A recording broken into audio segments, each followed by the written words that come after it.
Comment débloquer des situations impossibles? Voilà le titre de notre exhortation de cet après-midi. Je voudrais vous demander de rester tranquille, écouter la parole de Dieu et le Seigneur va nous visiter. Comment débloquer des situations impossibles?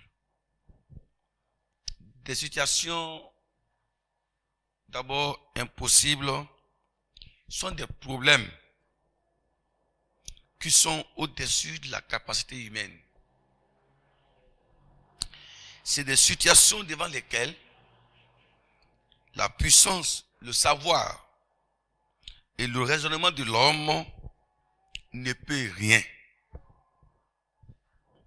C'est aussi des défis que des générations du passé n'ont pas pu relever. Et quand on parle de débloquer, c'est là d'enlever la barrière et permettre au passage, permettre aux hommes de passer, de traverser. Nous connaissons tous ce qu'on appelle des blocages. Des blocages peuvent être une forteresse humaine, ça peut être une forteresse de bois, de fer, des chênes, ou des troncs d'arbres, ou des pierres, pour empêcher alors à l'homme d'aller de l'autre côté. Et des blocages, ça freine. Ça vous empêche alors le passage. Débloquer, c'est enlever. C'est dégager la barrière qui a été mise en place pour t'empêcher de continuer. Débloquer, c'est ôter la forteresse qui a été placée devant ton passage. C'est affranchir la frontière et permettre à l'homme de traverser. Alléluia. Ce passage nous enseigne l'histoire des hommes qui ont eu des blocages et comment Dieu a pu enlever les blocages devant ces hommes. Ces hommes sont nombreux, nous ne pouvons pas citer tous. Mais nous essayerons alors de vous citer quelques-uns dans mon développement, dans le but de nous empêcher, de nous encourager à croire que le déblocage est possible, quelle que soit sa densité, sa capacité. Alléluia. Nous allons voir quelques points qui on peut bloquer. Quel type d'homme qu'on bloque? Et quelles sont les sources de blocage? Et nous verrons également le but même du blocage. Les signes de blocage. Qu'est-ce qu'on peut reconnaître comment on peut reconnaître qu'un homme est sous un blocus? Et enfin, nous verrons également comment ôter le blocage qui est devant nous. Amen. Et si d'abord l'histoire nous parle d'un homme qui a eu des blocages dans sa vie. Premièrement, il s'agit de Jabet. Jabet est de la descendance de Juda. Et nous savons tous qui est Juda. Il fait partie l'un des fils que Jacob avait prononcé des belles bénédictions sur lui. Quand vous regardez la descendance de Juda, c'est une descendance bénie. Parce que Jacob, son père, avait béni Juda en disant que c'est de sa descendance et de sa tribu que sortira même le Messie, le Sauveur. Et quand vous lisez l'histoire, vous verrez que c'est de la tribu de Juda que Jésus est né. Jacob, avant de mourir, disait à Juda, tu es comme un lion, tu viens de carnage, tu es couché, et personne ne peut te soulever. Et tu auras toujours ta main sur la nuque de tes ennemis. Oh, quelle belle promesse, quelle victoire, quelle bonne parole. Autrement dit, Dieu est en train de bénir la tribu de Juda, disant que cette tribu sera une tribu bénie de toutes sortes de bénédictions. Une bénédiction spirituelle, bénédiction matérielle et toutes sortes. Même dans les combats, Juda sera une tribu bénie. Et que tous ses enfants, ses petits et arrière-petits-fils seront toujours bénis. Mais quand nous lisons dans le livre de la Genèse, de 1 Chronique, chapitre 4, l'auteur a qu'on pas cité les noms de la tribu de Juda. Mais à un moment donné, à partir du verset 9, nous voyons un scandale. Quel scandale? Il y a un homme qui est sorti de cette tribu-là, qui est maudit, qui ne voulait pas, qui souffre. Cet homme s'appelle Jabet. Ce qui veut dire la souffrance. D'autres vont interpréter disant, ça veut dire père de la souffrance. Le patron du malheur. Mais comment Dieu, qui a béni la tribu de Juda, et de telle tribu est sorti d'une telle personne? Vraiment, une histoire scandaleuse, une histoire triste. A dit, on voit le malheur sort de la tribu des bénis. On voit la malédiction qui sort de la tribu des bénis. Et Jabet a qu'on pas souffrir dans sa vie. Et il avait dit qu'il était le seul qui souffre. Parmi ses frères, personne n'était malheureux. Il était le seul qui souffre. Mais à un moment donné, cet homme a pris conscience. Il a dit, mais comment se fait-il que tous mes frères, toutes mes sœurs prospèrent et que moi je sois le seul à vivre le négatif? Et là, commence par chercher les causes, les sources même. En commençant par sa maman qui l'a mis au monde. C'est là que la mère lui a dit en réalité, ton problème vient de moi-même. Parce que j'étais une maman qui souffre. Depuis ma famille, je souffre. Je me suis marié à ton père. Mais les douleurs continuaient à persister. La Bible ne nous dit pas quel était le problème de la dame. Elle souffrait sur son mari. Le mari la faisait souffrir. Ou bien c'est un problème qu'elle a amené depuis sa famille. Mais la Bible nous dit que cette dame avait de l'amertume dans son cœur. Elle souffrait dans son âme. Elle n'était pas libre. Et la Bible aussi nous montre que non seulement qu'elle souffrait dans son cœur, elle n'avait pas trouvé qui partageait sa souffrance. Elle gardait ses douleurs dans son cœur. Donc, qu'est-ce qui va se passer? Elle est tombée enceinte. Elle se disait que, ma grossesse que je porte là, elle sera pour moi une occasion à travers laquelle je pourrais exprimer alors mes amertumes. Et le jour que Jabet est né, pour exprimer au monde, pour montrer au monde qu'elle souffre, elle va donner le nom à l'enfant. Ton nom s'appelle Jabet. Je suis une mère de souffrance. Je suis partant même de la souffrance. Je suis la souffrance. Donc voilà le nom qu'elle va donner à son fils. Et depuis son enfance, l'enfant on l'appelle souffrance. Il dit oui, souffrance, oui, souffrance, oui. Donc chaque fois qu'on l'appelle, c'est une prophétie négative sur sa personne. Souffrance, oui. Il n'avait pas compris. Pour lui, c'est un nom simplement. Mais il a compris que ce que les gens disent de lui, ça, il vit ça. Quand il fait le chant, les figuiers, ses frères font ensemble, pour lui, ne donne pas. Mais pour ses frères, ça donne. Mais pourquoi on m'appelle souffrance et je souffre vraiment? Voilà d'où la question à sa maman, c'est tellement qu'il lui a expliqué les conditions dans lesquelles il est né. Et Jabet va dire, si je connais la source de mes problèmes, je dois aussi chercher une solution. Quand il a cherché la source de son problème, il a trouvé. Il a constaté que le problème qu'il vit, ce n'est pas un problème qu'un homme peut régler. Ce n'est pas un problème qu'une personne peut régler, mais c'est un problème spirituel. Seul Dieu peut régler ça. Il a cherché à résoudre son problème, il n'est pas pu. Il a cherché tous les moyens à le régler, il n'est pas pu. Il a cherché des sages, des hommes, mais rien du tout. Et Jabet va faire un tour vers Dieu. Il va demander au Seigneur de l'aider.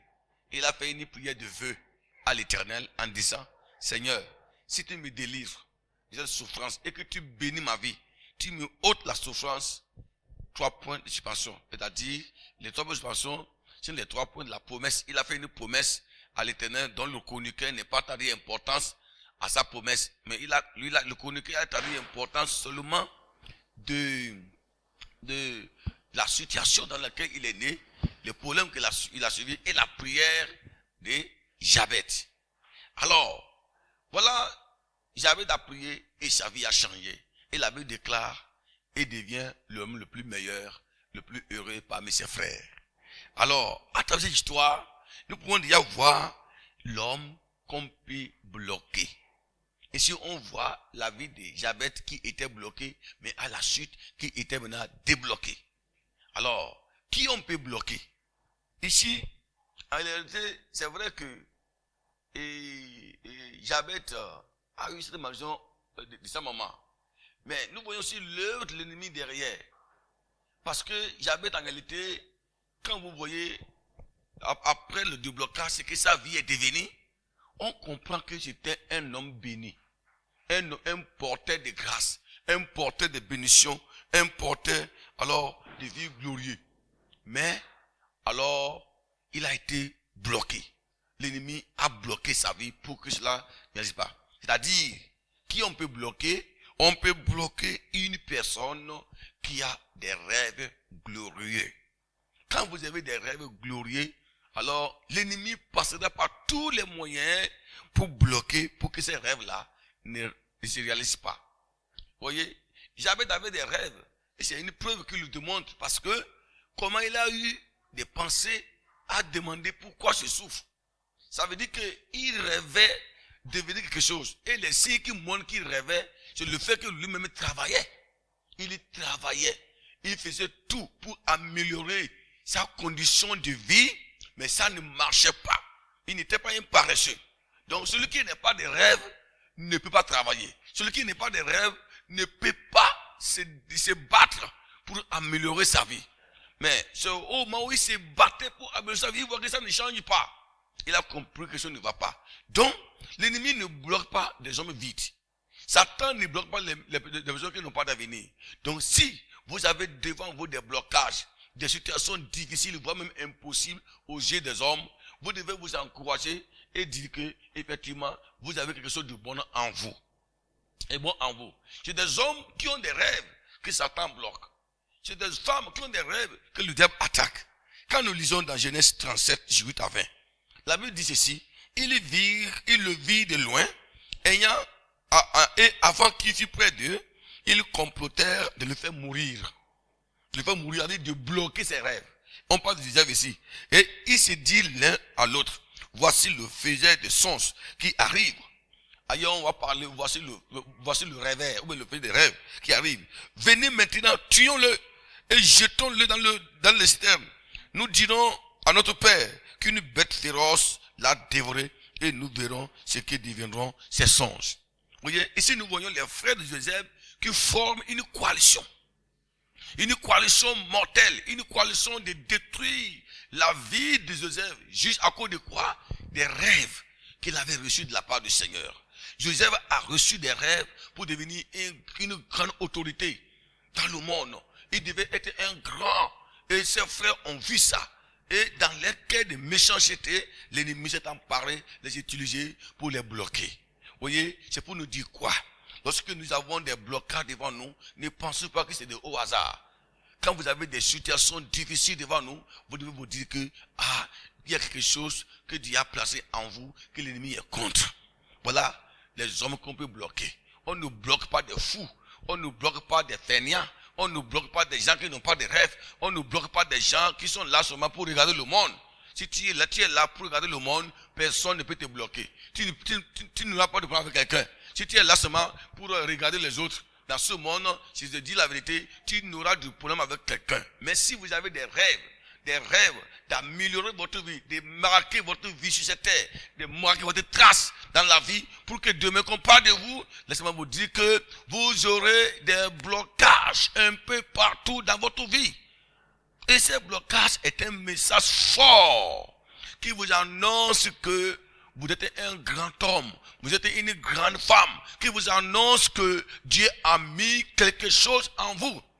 affronter des blocages devant vous n'est pas synonyme que vous êtes inutile. Parfois, il y a des gens qui disent, mais j'ai fait quoi? Pourquoi les gens m'attaquent? Pourquoi on me menace? Je n'ai rien. Pourquoi on me menace? Je n'ai rien. Pourquoi on m'attaque? Pourquoi les gens me haïssent? Pourquoi les gens sont contre moi? Mais je vous pose la question de savoir, David avait quoi? David avait quoi? Avait-il de l'argent lorsque Saül le poursuivait? Joseph avait quoi en réalité? Il avait de l'argent? Mais au fait, ce que vous avez n'est pas visible. Ce que vous avez n'est pas question pour voir. Mais le diable, lui, il ne regarde pas ce que vous avez maintenant. Mais il regarde ce que vous allez devenir. Il regarde ce qui est placé en vous. La source qui est en vous, c'est ce que Satan vous regarde. C'est pourquoi vous voyez certaines personnes qui n'ont rien, ils n'ont pas de moto, ils n'ont pas même de voiture, ils n'ont pas de belles maisons. Ils sont là comme ça, à main vide, mais elles sont poursuivies, menacées de toutes parts. Et vous allez vous donner, mais lui là, il a quoi? Pourquoi tout le temps il est attaqué comme ça là? Oui, il a quelque chose qui est caché en lui que vous ne voyez pas. L'étoile est cachée en lui. Le diable a peur que cette étoile soit révélée. Il a peur que l'étoile brille. Donc c'est pourquoi le diable combat. Il bloque pour que l'étoile ne sorte pas. Parce que lorsque votre étoile va pas briller, alors ça va causer des dégâts dans le cadre de l'ennemi. Voilà qui on bloque. S'il y avait des gens parmi nous ce soir qui étaient découragés à cause des blocages qui sont devant eux, je vous demande de ne pas être découragés. Ne dites pas que vous n'avez rien. Pourquoi on m'attaque? Vous avez quelque chose en vous.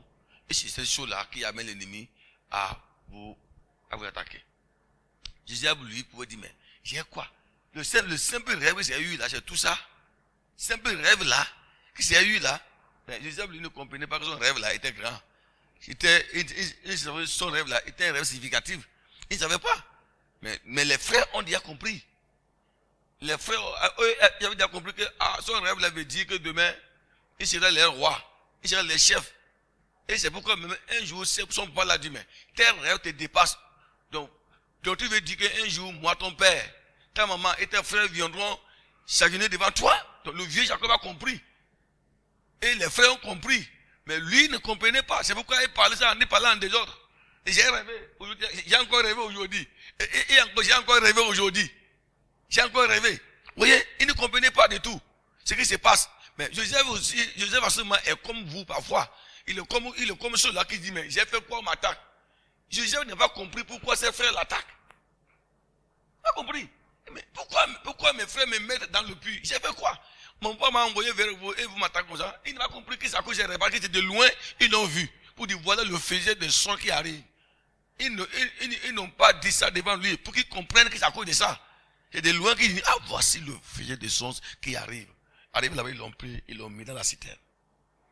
Donc, si tu as des rêves, sache que l'ennemi va t'attaquer. Il va te menacer dans le but, alors, d'empêcher l'aboutissement de tes rêves. Voilà la première couche des personnes que l'ennemi peut bloquer. Satan peut bloquer pour que cela n'arrive pas. Vous pouvez pas avoir de voiture, vous pouvez pas avoir de maison, mais l'ennemi va toujours te bloquer parce que ce qui est en toi là, il se dit d'un temps à un autre, il se pourrait que cela se réalise. Il se pourrait que cela se réalise. Il a peur de la réalisation de vos rêves. Alléluia. Voilà. Donc la citerne ici était le signe de blocage. S'il est dans la citerne, on va voir comment il va faire pour sortir. Voilà. La citerne ici, il l'a mis dans la citerne pour dire que tu es bloqué, c'est fini. Aussi, deuxième possibilité était pour le tuer. Tuer aussi est un blocage. Si on vous tue, c'est fini. Le cadavre ne réalise pas ses rêves. Tu peux avoir tous les diplômes, mais si tu es mort, c'est fini. Tout devient zéro. Donc, il te le tuer. Voilà. Aussi, la troisième possibilité, ils l'ont vendu. Voilà, ils l'ont vendu. Donc, le vendre maintenant, s'il n'est plus dans la famille, on va voir comment il va nous gouverner. Vous voyez, donc, c'est vrai que les frères de Joseph aussi, étaient conservés, mais ils étaient aussi limités. Pour eux, Joseph va régner dans la famille. Et dans la famille qui va régner, quoi. Dans la famille qui va régner. Pour eux, peut-être le papa veut le prendre comme un chef. Ils vont le proclamer comme un chef. Mais ils ne connaissaient pas la profondeur. Et la profondeur de la dimension spirituelle des rêves de Joseph. S'ils connaissaient cette dimension, alors ils n'allaient pas le vendre. Ils l'ont vendu loin de la famille. pour que Joseph ne devienne pas les chefs, pour qu'ils ne viennent pas se porter devant lui. Pour eux, c'est aussi un moyen pour le bloquer. Pour le bloquer. Mais ils ne savent pas qu'il a envoyé là-haut, il deviendra roi. Vous voyez, Dieu il est bon, hein? Il est bon, il utilise tous les acteurs pour accomplir sa volonté. Que tu sois un bon acteur, que tu sois un mauvais acteur, il peut t'utiliser pour accomplir sa volonté. Il a utilisé la méchanceté des frères de Joseph pour amener Joseph là où il veut qu'il devienne roi, qu'il devienne gouverneur. Alléluia. Donc, cet après-midi, nous voulons débloquer tous les blocages de vos rêves. Tous les blocages de vos rêves. Tout ce qui bloque l'accomplissement de vos rêves. Les citernes dans lesquelles on vous a jeté. Pour empêcher l'accomplissement de vos rêves. Nous sommes là, cet après-midi, pour que tu sortes de ta citerne. Tu sortes de ton puits. Afin que tes rêves soient réalisés. Alors, Joseph était dans le puits. Je ne sais pas ce qu'il a dit à Dieu. Je ne sais pas. Mais Dieu a utilisé un moyen. Dieu va passer par Judas. Qui va dire, faisons sortir notre frère. Quand ils l'ont fait sortir, nous ont dit, tuons-le. Judas dit, ne le tuons pas, vendons-le. Donc Dieu va utiliser Judas pour envoyer Joseph en Égypte. Alors, cet après-midi, je vais te dire quoi? Il y a des personnes déjà prédisposées que Dieu va utiliser pour faire accomplir tes rêves, pour te mettre au-dessus de tes blocages, au nom puissant de Jésus-Christ. Alléluia. Voilà la première personne qu'on peut bloquer. Deuxième personne qu'on peut bloquer, c'est celui qui a une destinée glorieuse. Celui qui a une destinée glorieuse. Quand vous avez une destinée glorieuse, l'ennemi peut vous bloquer. La destinée glorieuse, quand vous l'avez, ce n'est pas dès votre naissance, en même temps, elle s'accomplit. Tu peux avoir une destinée glorieuse et qu'elle ne se réalise pas. C'est un processus de A à B jusqu'à Z. Pour que cela s'accomplisse. Donc ici, nous voyons encore une autre personne. Daniel. Voilà une autre personne que l'ennemi peut bloquer. L'homme qui a une destinée glorieuse. Qui a un esprit de supériorité. Supériorité qui surpasse les autres. Daniel était un esclave en Babylone. Les esclaves de ses collègues étaient des Babyloniens. Mais la Bible déclare que Dieu a mis sous lui une capacité surnaturelle. Une onction spéciale. Qui lui permettait de surpasser ses collègues que le roi avait nommé. Donc sa destinée était une destinée glorieuse. Mais qu'est-ce qui s'est passé? La Bible déclare, lorsque ses amis, ses collègues ont constaté que, alors Daniel avait une destinée glorieuse, ils vont s'entendre. Ils vont chercher un moyen pour accuser dans les affaires du royaume. Ils n'ont pas trouvé. Ils vont chercher tous les moyens pour l'avoir. Ils n'ont pas trouvé. Pour le bloquer. Ils n'ont pas trouvé. Pourquoi ils n'ont pas trouvé? Et pourquoi ils le faisaient ainsi? Il le faisait ainsi parce que la Bible déclare que le roi pensait le nommer. Le roi pensait le nommer comme gouverneur. Et ses collègues ont su que tel que les choses évoluent, ce jeune homme risque d'être nommé. Et il est un esclave. Et l'esclave est devenu notre chef. La Bible dit, ils vont chercher un moyen pour le bloquer. L'accusation. Deuxième moyen. Alors encore, la fosse aux lions. La fosse des lions a été choisie. Ils ont trompé le roi. Ils ont menti au roi. Ils ont manipulé le roi. Le roi ne savait pas qu'il y avait une autre pensée derrière. Ils ont menti le roi et le roi a accepté les positions. Ils ont voté une loi selon laquelle donc celui qui prie dans le pays doit être jeté dans la fosse de lion. Alors le roi ne savait pas que l'idée principale, le but principal était d'empêcher Daniel d'être nommé comme gouverneur. Ils l'ont mis dans la fosse au lion comme un signe de blocage à cause de sa destinée glorieuse, à cause de ce que le roi pensait le faire. Frères et sœurs, si vous avez une destinée glorieuse, si l'ennemi constate que tel que vous avancez, tel que vous poussez vers devant, alors Dieu va vous élever, l'ennemi va chercher les voies et des moyens pour vous bloquer, pour que alors ce que Dieu veut faire dans votre vie ne s'accomplit pas. Le diable est méchant. Il ne veut pas l'élévation des enfants de Dieu. Il ne veut pas que la destinée des enfants de Dieu alors se révèle. Il ne veut pas que l'étoile des enfants de Dieu brille. Depuis la nuit des temps, il combat contre la destinée des enfants de Dieu. Il les poursuit, il les menace parce que il ne veut pas que ce plan s'accomplisse. Daniel est combattu, il est jeté dans la fosse au lion à cause de quoi? Sa destinée. Parce que le roi voulait le nommer. Parce que Dieu avait mis sous lui un esprit d'espiauté, une onction spéciale qui surpassait des autres. Voilà. Si vous êtes un homme comme Daniel, une femme comme Daniel, un enfant comme Daniel, un jeune comme Daniel, attendez à ce qu'il y ait des blocages devant vous. Les hommes se leveront contre vous. Ils vont vous menacer. Ils vont vous attaquer tous les moyens dans le but d'empêcher votre vie d'aller loin. Beaucoup ne comprennent pas cela. Ils sont là, ils gémissent, ils pleurent, ils se lamentent, sans se rendre compte qu'en réalité, c'est à cause de leur destinée qu'ils sont attaqués. Ils sont attaqués. Certains même se suicident même. Se suicident. Ils prennent la corde, ils se suicident. D'autres prennent des produits de poison pour s'empoisonner et ils meurent. Et ils veulent se reposer. Ce n'est pas le repos. Quand tu te suicides, tu meurs, tu vas en enfer. Ce n'est pas le repos ça. Parce qu'ils n'ont pas pu comprendre. Ils n'ont pas pu supporter. Oh, puisse le Seigneur nous fortifier pour que nous comprenions, pour nous comprenions vraiment ce que je train de vous dire. C'est pourquoi, lorsque vous vous voyez attaqué par l'ennemi, ne vous découragez pas. Prenez Jésus comme votre bouclier, mettez-vous au-dessus de vos blocages. Parce que tu es attaqué, ça c'est qu'il y a quelque chose de bon en toi. Voilà ce qui s'est passé dans la vie de Daniel. Troisièmement, celui qui est utile, celui qui veut être utile à Dieu. C'est la troisième personne qu'on peut bloquer. Celui qui veut être utile à Dieu. Être utile à Dieu, c'est être à son service. C'est être une personne à travers laquelle Dieu peut compter. Dieu peut utiliser pour réaliser, pour accomplir ses projets. Si vous êtes une personne utile à Dieu, très importante aux yeux de l'Éternel, alors sachez que vous serez encore confronté des blocages. Voilà, parce que vous êtes là pour l'avancement des affaires de Dieu. Jérémie avait une mission spéciale. Cette mission était quoi? De propager l'évangile, de proclamer l'oracle de Dieu, de proclamer les jugements de l'Éternel sur les enfants d'Israël. Et de proclamer des messages de repentance pour que les enfants d'Israël puissent revenir à l'Éternel. Donc Jérémie avait pour mission aussi de détruire les œuvres de Satan, de détruire les idoles. De détruire les idoles, des fétiches, Astarté, des Milcom, des Baals. Il devait s'adresser au roi, proclamer sans avoir peur, pour que ce peuple revienne à l'Éternel. C'était une mission qui n'est pas du tout facile. Une mission très difficile, une mission très compliquée. Donc, lorsque Dieu vous confie une grande mission, celle de faire avancer les affaires de Dieu, vous serez encore bloqué. Bloqué. C'est ça en réalité. Parfois, tu peux ne pas avoir de l'argent. Tu peux ne pas avoir de l'argent, ni quelque chose. Mais, ce que tu fais dans l'œuvre du Seigneur est très utile. Est très utile. Peut-être c'est toi qui intercède même pour l'église. Peut-être c'est toi qui fait que lorsque l'homme de Dieu se tient debout, les miracles s'opèrent. Peut-être à cause de toi.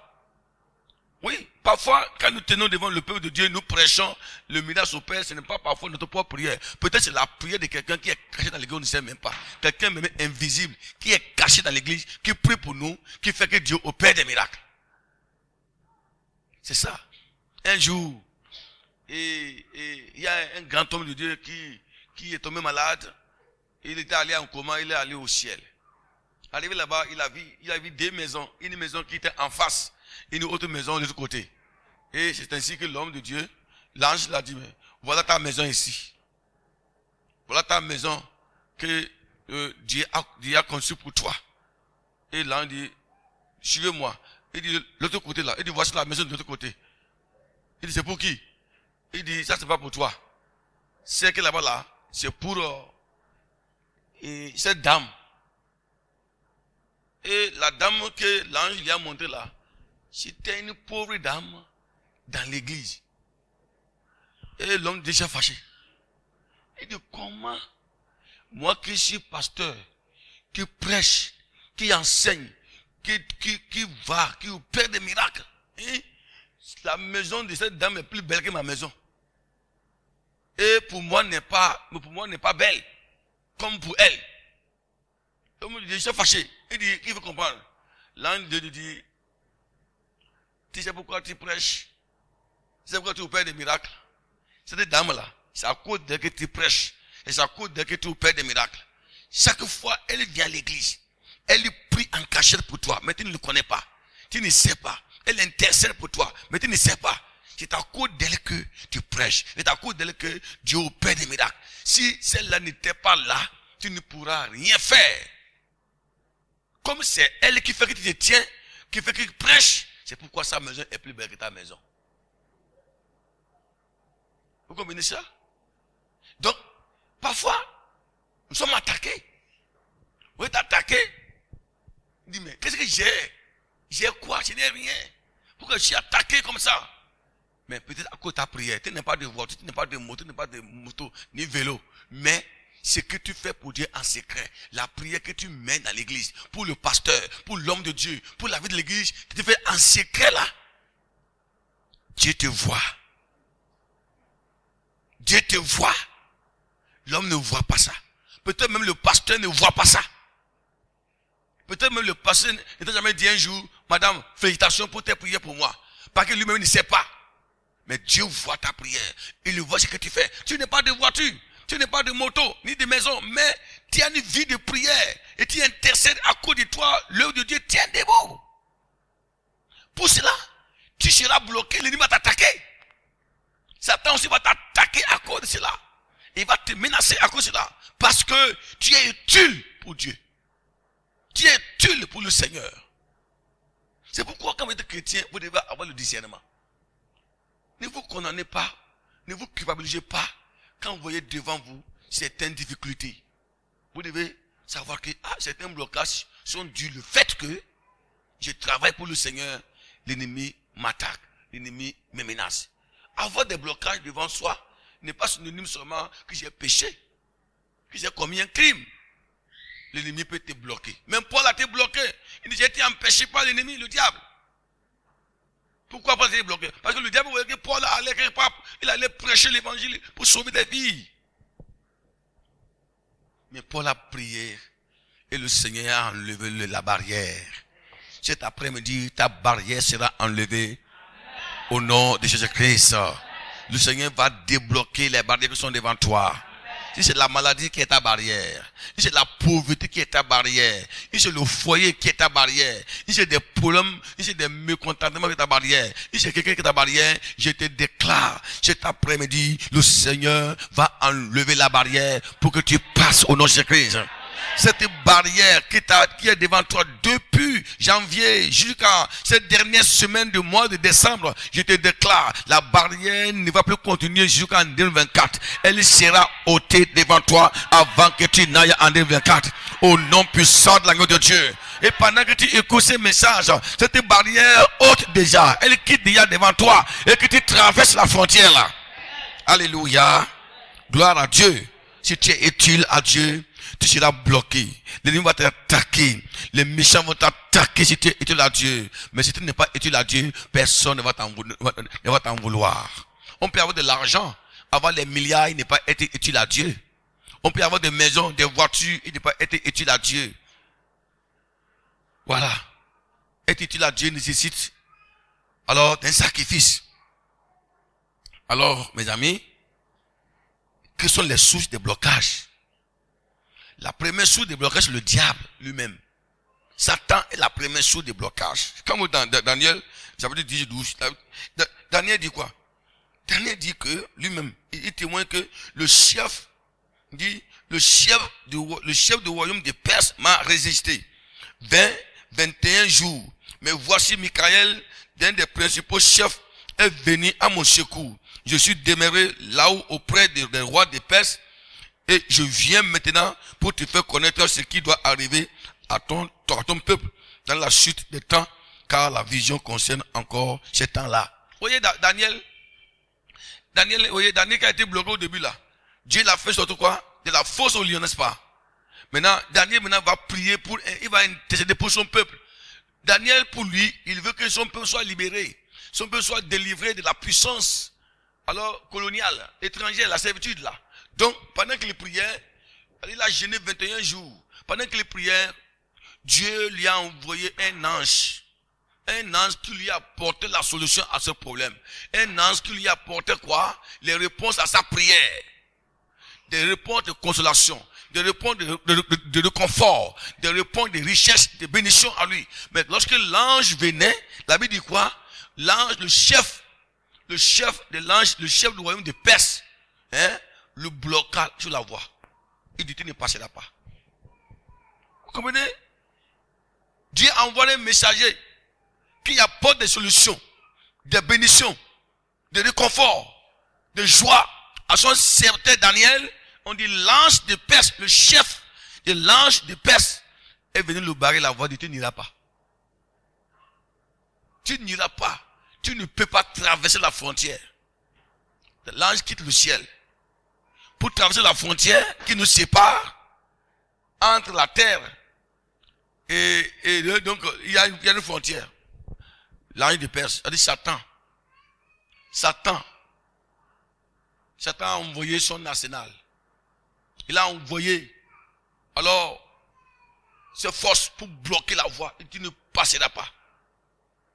Daniel, il dit, il est resté là pendant longtemps. Il dit, Daniel, pendant que tu priais, ce n'est pas que Dieu ne t'a pas écouté. Dieu m'avait déjà envoyé depuis longtemps. Je suis bloqué sur la voie. Ils m'ont bloqué. Ils m'ont empêché de t'apporter la bénédiction que Dieu t'a donnée. Ils m'ont empêché de t'apporter la bonne nouvelle. C'était un ange messager.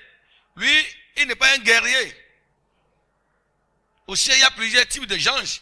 Il y a des anges qui sont chargés de la louange, les anges messagers, les anges guerriers. Il a été bloqué là. Daniel, lui, pensait que Dieu ne l'écoutait pas.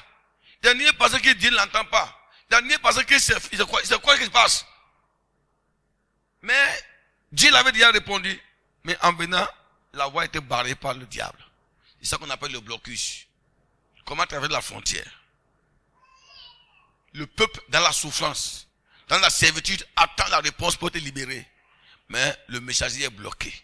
Le porteur de la bénédiction est bloqué. Le porteur de la paix est bloqué.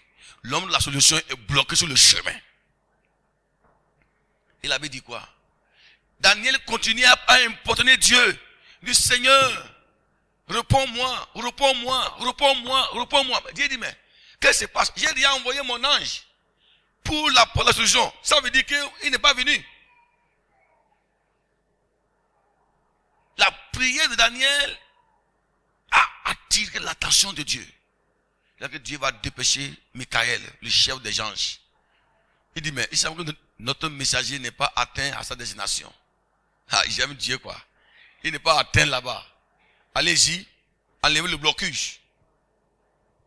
L'ange Michael est venu, le chef de l'armée de Dieu est venu. Il est venu, il a combattu l'ange de Perse, c'est-à-dire Satan. Il a combattu, il a enlevé le blocus, il a libéré l'ange. Il dit, va maintenant, apporte la bonne nouvelle à notre enfant. C'est là que l'ange est venu. Quand l'ange est venu maintenant auprès de Daniel, il va faire maintenant le rapport à Daniel. Il dit, ah, tu sais, je venais sur la voie, l'ange de Perse m'ont bloqué. Ils m'ont bloqué, j'ai duré là. C'est Michael qui est venu me débloquer la route pour que je vienne t'apporter la nouvelle. Vous voyez ce qui se passe? Ça veut dire quoi? Cela doit attirer notre attention. Que le chrétien doit prier. Que le chrétien ne doit pas essayer de prier. Parfois, il y a des porteurs de bénédictions qui viennent vers nous mais qui sont bloqués par l'ennemi. Parfois, il y a des canaux de bénédictions qui viennent vers nous mais qui sont bloqués par l'ennemi. Dieu les envoie vers nous mais ils sont bloqués. Des gens qui ont l'idée de nous faire du bien. Qui ont de bonnes pensées de nous bénir. Des bonnes pensées disposées à nous faire du bien, même qui nous promettent. Qui nous font des promesses, mais à un moment donné, quelque chose vient embrouiller tout, et cela tombe dans l'eau. On se dit, mais ces gens-là, est-ce que ils nous trompent, mais c'est quoi? Chaque fois qu'il prend l'initiative de vous accompagner, de vous bénir, un problème vient bouleverser tout. Ça veut dire que toi, qui dois être le receveur là, tu dois te lever et prier comme ça. Daniel n'a pas cessé de prier. Il a insisté. Seigneur, qu'est-ce qui bloque ma prière?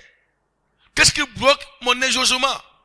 Qu'est-ce qui empêche à ce que je reçois ce que tu m'as donné, mon promis?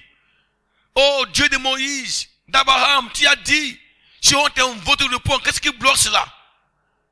Daniel a insisté, il a prié. L'ange de l'Éternel est venu. Enlevez la barrière. Enlevez la barrière. Et celui qui devait la porter la maison est venu. enlever. Nous devons beaucoup prier. Nous devons insister. La prière est nécessaire. Si nous prions, les barrières seront enlevées. Les blocages seront enlevés. Ne pensez pas que parfois nos prières ne sont pas exaucées. Nos prières sont tellement bien exaucées parfois, mais le porteur de la bonne nouvelle est bloqué.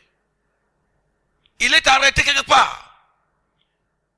Il peut ne pas être arrêté comme cet ange. Il peut être arrêté par la maladie. Pas d'un problème. Quelqu'un qui est en route vers toi pour changer ta vie, le diable l'a bloqué la voie. Il peut faire un accident. Il peut faire un accident. Il y a un jeune qui m'a dit un jour que quelqu'un l'avait promis de lui inscrire dans une grande université de la Californie aux États-Unis. Et ça faisait seulement 2 semaines. Il devait voyager. Quand il a appris que son oncle, il a appris que Christ, il est mort. Vous voyez, ça c'est ça, c'est ça qu'on appelle le blocage. Le blocage. Donc il est mort et il n'a pas pu. C'est fini. Il traîne encore là. Il traîne encore là. Ça, il y a un problème, il y a un blocage qui est là. Il a aussi un autre oncle en Côte d'Ivoire qui a promis de l'aider. Un mois avant l'aide, la maison de son oncle a pris feu. Tout ce qu'il a était parti. Donc quand vous voyez des signes comme ça, vous devez comprendre que quelque chose ne va pas. Il y a un langue de Perse qui est en train de bloquer. Qui est en train de bloquer des choses dans notre vie. Nous devons nous lever et dire, Seigneur, qu'est-ce qui est le blocus de ma vie? Il faut l'enlever. Donc Satan est la source de blocage. Il bloque les vies. Il peut bloquer un ministère. Il peut bloquer votre vie. Il peut bloquer vos finances. Il peut semer le trouble dans votre foyer. Il peut bloquer votre mariage. Il peut bloquer votre vie spirituelle. Pour que tu n'avances pas comme Dieu le veut. Si tu es inconscient de cette réalité, tu vas tourner rond. Quand les gens vont te regarder, ils vont penser que c'est toi qui es le patron des souffrances de ce monde, quoi. C'est tout comme c'est toi qui fabrique la souffrance. Il y a des gens, quand vous les voyez, même les visages, on disait que c'est eux qui fabriquent même la souffrance, quoi. On dit que la première personne, la première racine de la société, on dit que c'est lui. Dans tous les domaines, là, il y a problème. Mariage, il y a problème. Financièrement, il y a problème. Dans la fonction, il y a problème. Il y a problème. C'est-à-dire, tout, quand tu cites les différents types de problèmes dans la vie, là, il est dedans, quoi. Il est toujours dedans. Ça veut dire qu'il y a un problème qui ne va pas. Tu dois te lever et dire, Seigneur, je vais enlever le blocage. Ce soir, je te bénis. Je te déclare ce soir que tous ceux qui ont barré la voie à tes pourvoyeurs, que le Seigneur enlève le blocage au nom de Jésus-Christ. Tous ceux qui ont empêché à tes canaux de venir vers toi, que le Seigneur les dégage au nom de Jésus-Christ. Il y a des canaux qui viennent vers toi, mais qui sont barrés sur la voie. Ils n'arrivent pas à traverser. Mais à travers cette prière, alors la voie sera libérée. Et ils vont descendre au nom de Jésus-Christ. Que l'Éternel t'écoute. S'il y avait un ange en route pour t'apporter des bonnes nouvelles, que le Seigneur le cède la voie et qu'il vienne t'apporter la bonne nouvelle au nom de Jésus-Christ. Que tous les bloqueurs soient ôtés devant toi au nom de Jésus-Christ. Alléluia. Il y a aussi des hommes. En dehors de Satan, il y a des hommes qui peuvent être aussi, qui peuvent conduire quoi? Des blocages dans votre vie. Les hommes sont des personnes que l'ennemi a établies pour vous bloquer. Ici, quand nous voyons dans Néhémie, chapitre 4, verset 4 à 7, ici, il s'agit de Tobiah, Sanballat, qui bloquent Néhémie, alors, à reconstruire la muraille de Jérusalem. La Bible déclare que lorsque Sanballat a appris que nous rebâtissions la muraille, il fut en colère et très irrité. Il se moqua des Juifs et dit devant ses frères et devant des soldats samaris, à quoi travaillent ces Juifs impuissants? Les laisseront-ils faire? Sacrifieront-ils? Vont-ils achever? Redonneront-ils vie à des pierres ensevelies sous des monceaux de poussière et consumées par le feu? Tobiah, l'ammonite, était à côté de lui. Il dit qu'il bâtit seulement. Si un renard se lance, il renversera les murailles de pierre. Voilà. Donc, ici, nous voulons vous dire quoi? Voilà, ici c'est des hommes. Ces hommes sont édités par qui? Par l'ennemi. Et le verset 7 dit, mais Tamala, Tobika, les Arabes, les Ammonites, les Zoniens furent très irrités en apprenant que la réparation des murs avançait et que la brèche commençait à se fermer. Ils liguaient tous ensemble pour venir attaquer Jérusalem et lui causer des dommages. Vous voyez, parce que le travail avance. Quand vous avancez positivement, quand vous progressez positivement, quand vous allez progressivement, Dieu est avec vous. Quand vous relevez les défis par la puissance de Dieu, les hommes vont vous attaquer. De quel type d'hommes? Des hommes qui ont des cœurs fragiles, des hommes qui sont animés par la méchanceté, par la haine. Ils deviennent des canons à travers lesquels Satan va utiliser pour vous attaquer. Mais la victoire est certaine. Et enfin, la malédiction familiale. La malédiction familiale peut aussi quoi? Constituer un blocage pour ta vie. Regardez, dans un chronique, tout à l'heure, on vient de lire, pour Jabet. C'était quoi? C'était une malédiction. On appelle ça malédiction illégale. C'est une malédiction illégale. Une malédiction illégale est une malédiction dans laquelle vous n'avez rien fait pour mériter. Ce n'est pas vous qui avez péché, vous n'avez rien fait. Mais on vous a transmis ça, comme ça, sans que vous n'ayez aucune part de mal dedans. On appelle ça la malédiction illégale. Et si Jabet n'avait rien fait du mal, il n'avait rien fait chez la maman, par ignorance aussi, voulant s'exprimer ses émotions, il lui a donné le nom Jabet, qui veut dire homme de souffrance. Vous voyez, parfois, ça arrive que vous portiez certains maladies dans votre vie sans le savoir. Vous portez certains maladies sans le savoir d'où ça vient. Alors, c'est à côté de vous. Ce n'est pas loin de vous. Vous voyez, donc ça peut être quoi? Une malédiction comme ça. Jabet souffre. Il souffre. Celui qui l'avait maudit ne vient pas d'ailleurs. Il souffre. Je ne peux pas dire qu'il avait maudit. Il souffre. Je ne sais pas qu'il était un paresseux. Il souffre parce que sa maman l'a maudit. Ce n'est pas sa maman voulait qu'il soit maudit. Sa maman, en disant ça, n'avait aucune intention que ça va l'arriver. Pour elle, elle veut s'exprimer. Parfois, les gens, en voulant faire du bien, vous maudissent sans le savoir. Imaginez-vous que vous êtes malade. Ton papa qui est païen, et vous amenez chez un grand féticheur, un guérisseur. Arrivé là-bas, le féticheur dit, bon, je vais le guérir. Je vais le guérir, mais seulement, la seule chose que tu vas payer là, son étoile lui sera enlevée. Il sera en bonne santé, mais il est n'importe brillant. Il est n'importe un chef d'État pour prospérer. Donc, maintenant, nous arrachons son étoile et nous lui donnons la santé. Et tu es là, on t'a amené là-bas. Et on arrache ton étoile et on t'accorde la santé. Dans la vie, tu es en bonne santé. Tu es en bonne santé, mais tu n'es rien. Tout ce que tu fais, ça ne marche pas. Tu es malheureux, tu souffres. Donc, c'est une malédiction illégale. Il y a eu des échanges. Donc, ils ont arraché ton étoile et ils t'ont donné seulement la santé. Donc, vous voyez? Donc, alors toi, tu ne sais pas. Donc, ça veut dire que tu peux être quoi? C'est une malédiction illégale. Donc, papa, lui, il n'a pas l'intention de te maudire. Mais il voulait sauver ta vie. Sauver ta vie. Il s'est dit, à quoi c'est la recherche? À quoi c'est la prospérité? Pour que tu sois en bonne santé, pour que tu aies des femmes, pour que lui-même il ait des petits-fils. Il a choisi un côté. Ta vie, ton mariage et tes petits-fils. C'est tout. Mais la prospérité là, ça ne le regarde pas. Il dit, mais c'est quoi ça? C'est mieux. Donc, vous voyez? Donc, lui, il n'a rien fait du mal. Au fait, il est dans l'ignorance. Il a choisi un côté. Toi qui es là maintenant, qui as grandi, tu souffres. Le vieux ne va pas te dire ça. Peut-être qu'il ne sait même pas. Tu tournes à gauche, à droite, tu tapes, tu vas à gauche. Tout ce que tu fais, rien ne marche. Tes collègues avancent, tu es là. Tu es dans la même situation. Hein? Tu souffres là quand on te voit, mais on ne comprend pas. Oui, sans savoir, c'est là. Donc, ça peut te bloquer. Ça peut te bloquer. Parce qu'il y a une transaction d'étoiles. Ils ont fait le commerce. Ils ont échangé. Je bénis ta vie ce soir. Que l'Éternel te délivre au nom de Jésus-Christ. Alléluia. Qu'il te délivre au nom puissant de Jésus-Christ. Que sa grâce soit sur toi maintenant. Pour la gloire de son nom. Alors, quels sont les signes d'une vie qui est sous le blocus? Premier signe, la souffrance. Faites la différence entre le travail et la souffrance. La souffrance là, c'est le conséquent de la malédiction.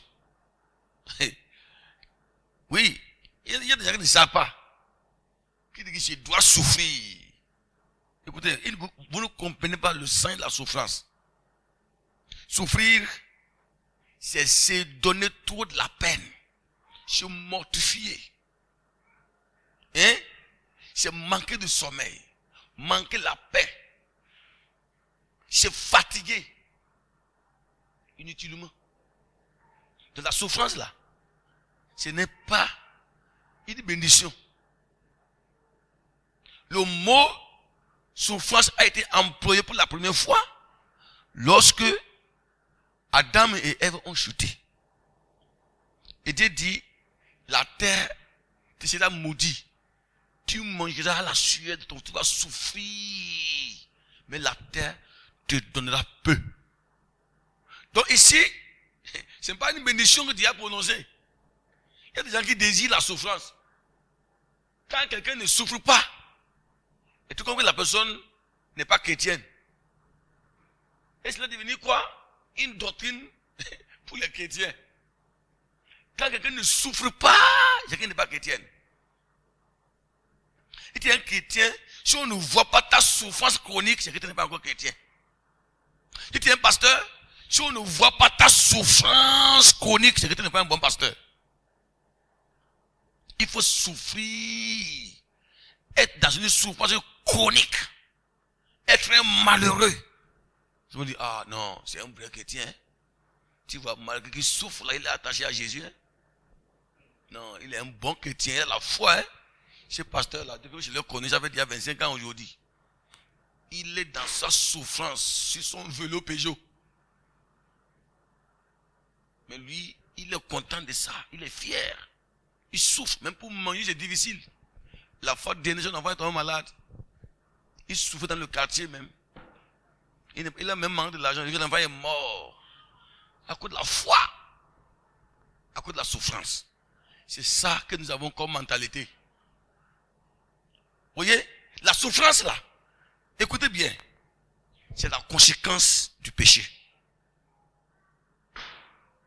La souffrance n'est pas un bonheur. Dieu n'a jamais, Dieu là, ne nous souhaite pas la souffrance. La souffrance a été prononcée comme une sentence. Une sentence comme résultat pour répondre à la justice équitable de Dieu. Dieu dit, le jour où tu as mangé, tu mourras. Dieu dit, bon, la terre est maudite. Tu vas souffrir. Donc, le premier signe d'une vie qui est sous blocus est la souffrance. L'œuvre de Satan, ce que Satan veut, c'est que nous souffrons. Satan veut qu'on souffre dans nos foyers, qu'on souffre dans nos fonctions, qu'on souffre en tant que chrétien, qu'on soit dans la galère, dans la souffrance chronique. Pourquoi il veut qu'on souffre? Parce que dans nos souffrances, là, nos idées sont éparpillées. La souffrance fait agiter la foi. La souffrance fait balancer la foi parfois. On se dit, mais quel est Dieu qui se sert et que ma vie est comme ça? La souffrance peut t'amener à penser au diable, à se tourner vers le monde, à chercher des solutions dans le monde. Et dans le monde, un endroit où l'ennemi peut t'avoir maintenant. Donc le diable veut qu'on souffre pour que nous puissions avoir des idées vers lui, pour que nous pensions à lui, pour que nous puissions aller vers lui et dire, je veux la solution. Donc mes amis, je ne vous choisis jamais la souffrance. Je ne choisis jamais un chrétien la souffrance. Je n'ai pas besoin que vous me démontrez la foi par la souffrance. La souffrance n'est pas la démonstration de la foi chrétienne. Il y a des gens qui sont riches, qui ont de l'argent, qui ont la foi authentique, qui prient, Dieu exauce. Donc mes frères, ce n'est pas la souffrance chronique qui est le signe de la vraie foi. Ne vous y trompez pas. Un homme qui souffre est en danger. Il est même dans le risque. Un homme qui souffre est en tentation. Il est tenté par tous les moyens. Il est tenté par tous les moyens. Donc, le blocage, les conséquences, c'est-à-dire, le premier, c'est la souffrance. Un homme qui est bloqué, il souffre partout. Il souffre partout. Dans son service, il souffre. Il est inconsidéré. Dans sa famille, il souffre. Dans son foyer, il souffre. Il souffre. Dans son âme, il souffre. Même financièrement, il souffre. Cet après-midi, que tout esprit de souffrance qui pèse sur votre vie soit ôté au nom de Jésus-Christ. Alléluia. Tu n'as pas besoin de souffrir d'abord avant de gagner. Mais tu as besoin de travailler avant de gagner. Le travail n'est pas une malédiction. Tu as besoin de travailler avant de gagner et non de souffrir avant de gagner.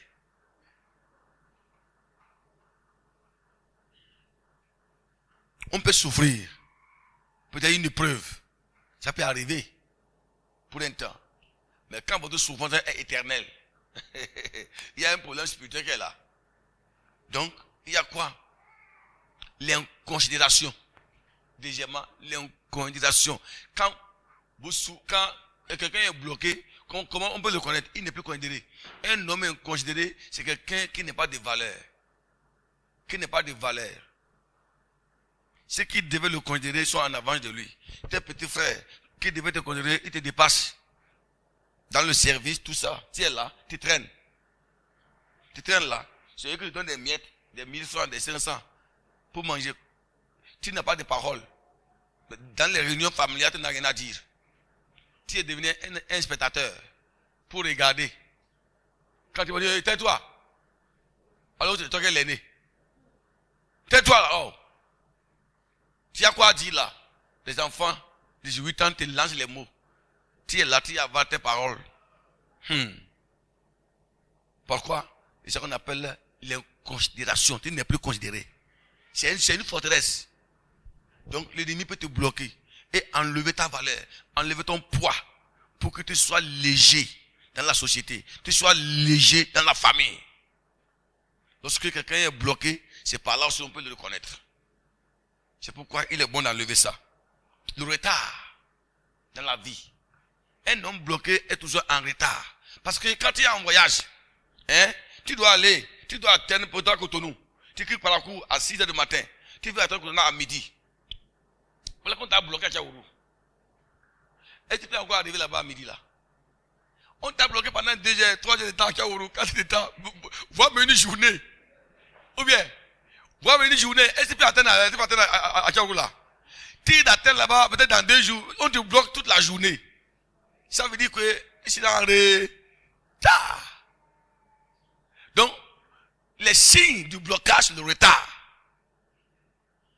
L'homme qui est bloqué, il est toujours en retard dans la vie. En retard dans la vie. En retard dans les affaires. En retard dans les finances. En retard dans le mariage. En retard dans la fécondité. En retard dans la paix. Il est toujours en retard dans tous les domaines de la vie. Lorsque tu es en retard en toutes choses, il faut savoir qu'il y a un blocage quelque part. Il y a un démon qu'on appelle l'esprit de retardateur, qui vous retarde. Qui vous retarde. Allez voir, peut-être il y a 6 petites sœurs. 6, elles sont 6. Et tous, elles vont se marier. Toutes vont se marier et c'est toi qui es la dernière. Toi qui es la grande sœur.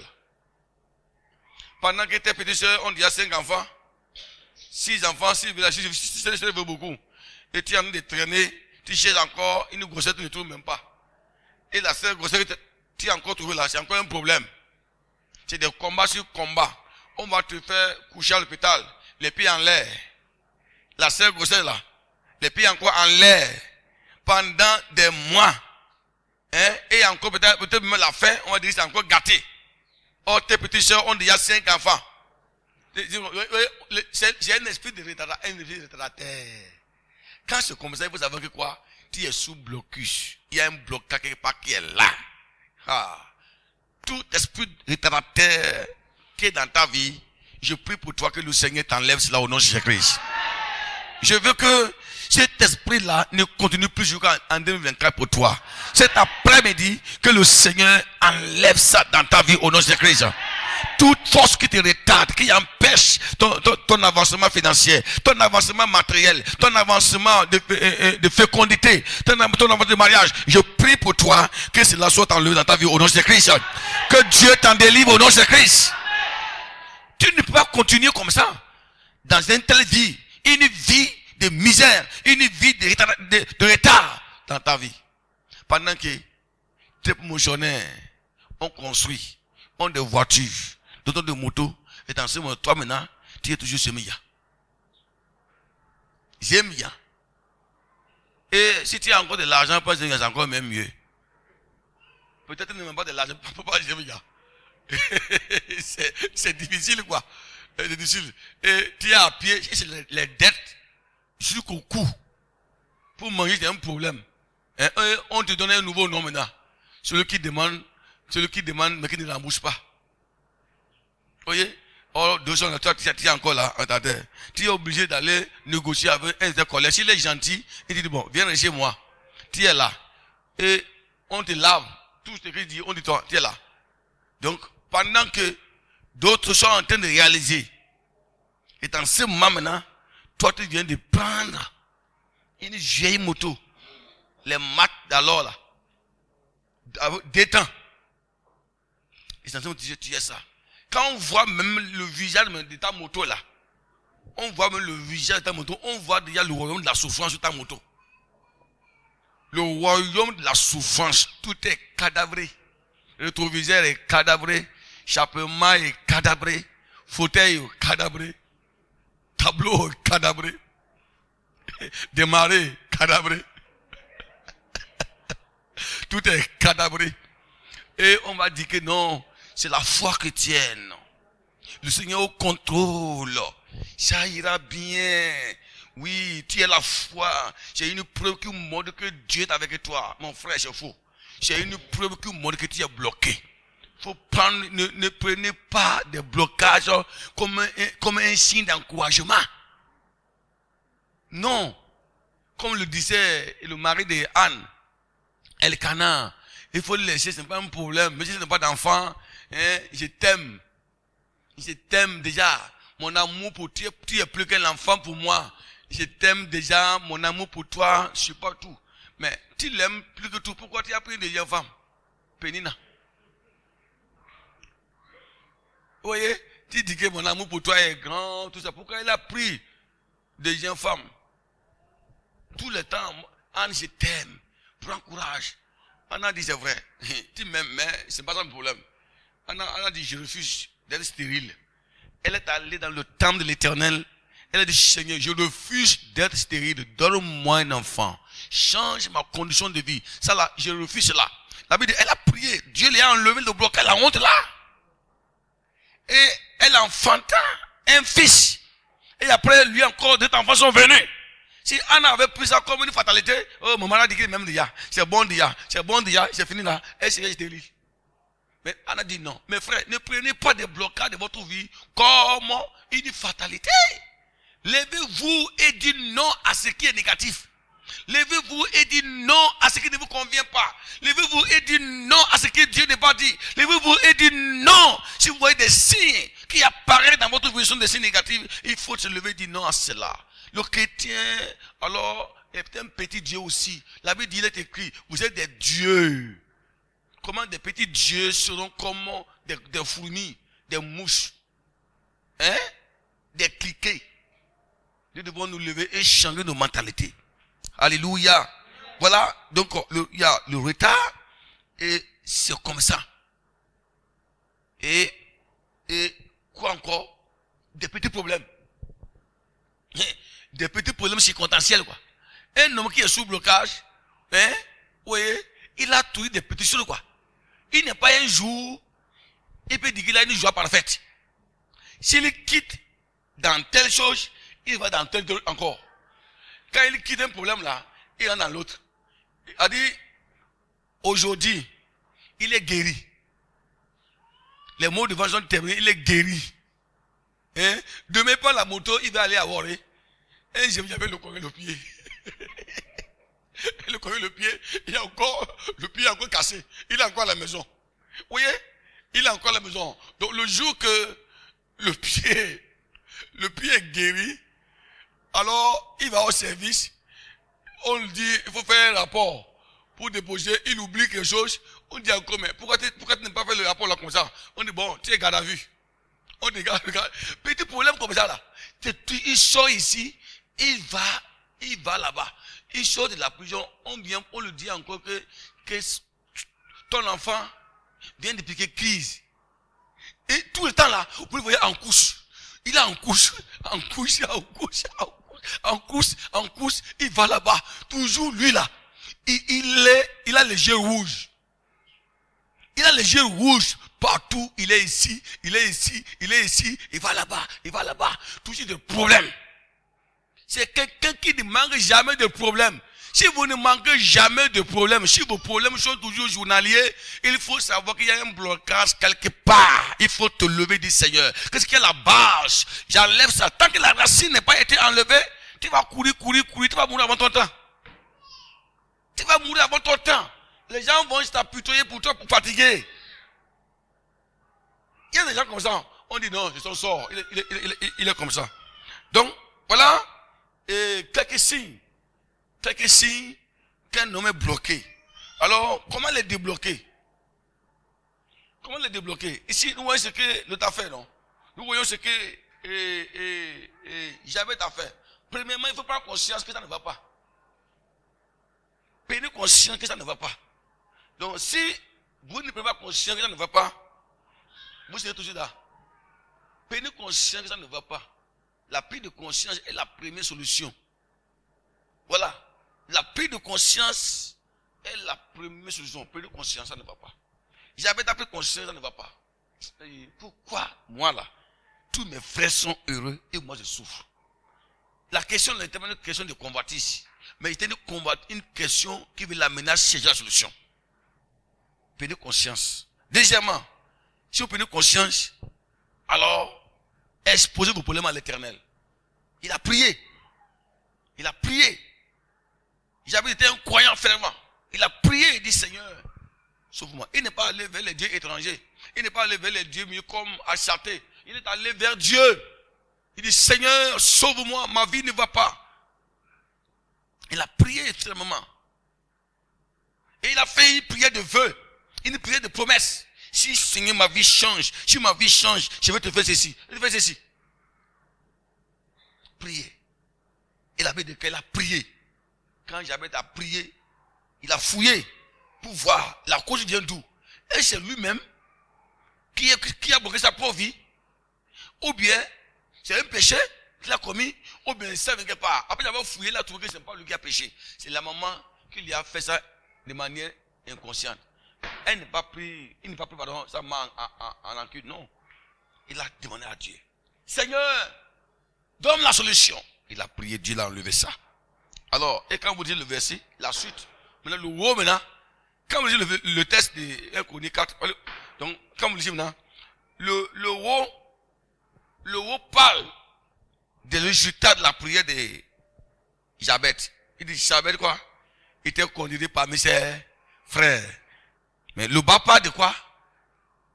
De sa souffrance. Si vous ne faites pas l'exégèse du texte, il a dit, mais comment quelqu'un qui était condamné parmi ses frères, qui est devenu quoi? Malheureux. Donc il faut faire quoi? L'exégèse du texte. Et vous comprenez que non, en réalité, le chroniqueur a commencé par son élévation, son changement, et il a terminé par ses souffrances. Donc la prière a changé la vie de Jabet. Et il devient quoi? L'homme le plus considéré parmi ses frères. Ça veut dire quoi? Dieu l'a transformé. Dieu l'a béni. Alors, mes frères et sœurs, c'est de telle manière que nous devons changer. Nous devons débloquer notre vie. Si nous prions, Dieu va entendre. Il va changer notre vie. Par la foi, nous pouvons dire, Seigneur, change ma vie, change